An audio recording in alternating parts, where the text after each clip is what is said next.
Það var að þriðji liður á dagskrá breyting á deiliskipulagi Móahverfis gróðurskipulag til máls tekur bæjarfulltrúi Andri Teitsson.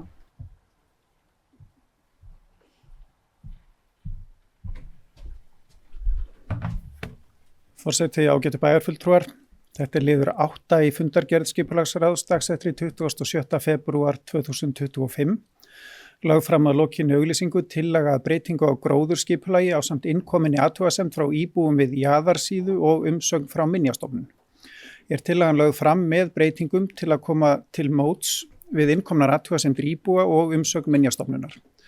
Og til fróðleiks að umsögn íbúa við jaðarsíðu sneri að því að þarna stóð til að planta trjám sem að verða mjög há, það er að segja Alaska ösp og sitkagreni sem að myndi þá eftir nokkur ár fara að byrgja sín og kannski að óþörfu.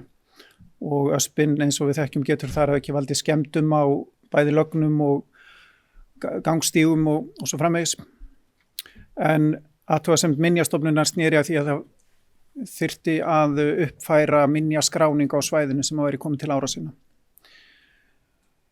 Skipulagsráð leggur til við bæjarstjórn að tillaga að breytingu á deiliskipulagi Móahverfis verði samþykkt með breytingum til að koma til móts við innkomnar athugasemdir íbúa og umsögn Minjastofnunar. Skipulagsfulltrúa falið að undirbúa svör við athugasemdum áður en málið fer í bæjarstjórn. Takk. Það bæjarfulltrúi Andri Teitsson lokið máli sínu orðiðlaust. Sem enginn hvað sé hljóðs þeir sem geta samþykkt þetta og svörin gefur merki. Það eru 11.